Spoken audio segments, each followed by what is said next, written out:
So this is a bit difficult question, not very difficult, but yeah, moderately difficult question because यहाँ पे problem क्या है कि 1 3 5 ... या बोला गया है कि के इसमें एक वैल्यू है, वो है के का जो आगे का वैल्यू है और के मतलब के का जो आगे का वैल्यू के जो सम्स है और के जो पीछे जितने भी वैल्यूज़ है उनके सम्स दोनों इक्वल है। अब प्रॉब्लम क्या है, के क्या है, हम लोग कैसे ढूंढ सकते हैं के को? वो सिंपल है, you can use the options to find your solution. तो ए बी सी डी एक एक यूज़ करो और करो। मैंने डायरेक्ट किया है, कैसे करना है देखो। मैंने एज्यूम किया है कि मैंने ऑप्शन यूज़ किया, ऑप्शन ए यूज़ किया मैंने, के इक्वल टू 41। अब देखते हैं अगर मैं के को 41 लेता हूँ, मतलब 41 के आगे 41 के पीछे, के अगर 41 लेता हूँ तो आगे पीछे इक्वल होता है कि नहीं होता वो, ठीक है। तो आगे पीछे, so first of all common difference अगर हम लोग देखते हैं कि कॉमन डिफरेंस 2 है, यस कॉमन डिफरेंस 2 है। सो के अगर मैं 41 लेता हूँ तो मुझे और 2 नंबर पीछे जाना पड़ेगा। दैट मीन्स अगर के 41 है, I have to go to 39। So मेरा जो के के पहले वाला जो जितने भी नंबर्स होंगे उसका जो लास्ट टर्म होगा वो होगा 39। सो 1 से लेके 39 तक मुझे सम निकालना पड़ेगा। तो पहले मैंने क्या किया, सम निकालने के लिए मुझे देखना पड़ेगा कि जो जो लास्ट टर्म है वो कितने नंबर में गिरता है, मतलब कितने नंबर ऑफ टर्म्स में गिरता है। सो सिंपल है, 39 बैठाया, फॉर्मूला में बैठाया, मुझे n मिल गया 20। सबको पता है ये फॉर्मूला, सिंपल है, a plus n minus 1 into D. Simple, कोई प्रॉब्लम नहीं है, वेरी सिंपल फॉर्मूला।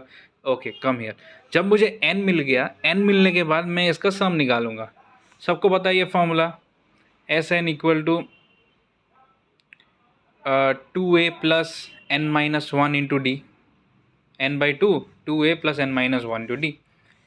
तो S20 है, ठीक है, S20 है, तो S20 तक मेरा सम कितना होगा, 400 हो गया। ओके, तो 400 मिल चुका है। अब मुझे देखना पड़ेगा कि के पीछे मतलब 41 के जो बाद वाले वैल्यूज़ है उनके सम और ये जो 400 मिला है ये इक्वल होते हैं या नहीं होते। अगर होते हैं तो या के इक्वल टू 41, अगर नहीं होता है तो we have to use other option. So now 41, so common difference कितना था, 2 था, तो 41 से 2 घर आगे जाएंगे तो 43 मिलेगा।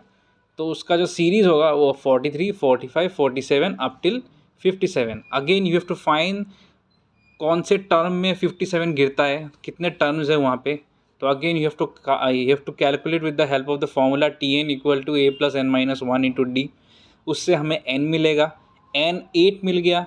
8 मिलने के बाद हमें फिर से वही बात है, हमें सम निकालना पड़ेगा। तो सम निकालते निकालते लास्ट में हमें 400 मिल गया। That means k is basically 400, और सॉरी k is basically 41। और 41 क्यों हुआ, क्योंकि इसके पीछे वाले वैल्यूज़ के सम और इसके आगे वाले वैल्यूज़ के सम दोनों इक्वल है। ओके, दोनों इक्वल है, इसीलिए मैंने यहाँ पे थोड़ा सा सिंप्लीफाई कर दिया है।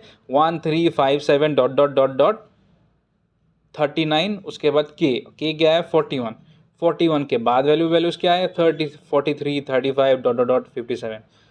तो दैट मीन्स जब हम लोग की 41 लेंगे तब हम लोग का आगे और पीछे के का जो आगे पीछे का जो सम है वो इक्वल आएगा, 400 and 400। That's why answer is के इक्वल टू 41।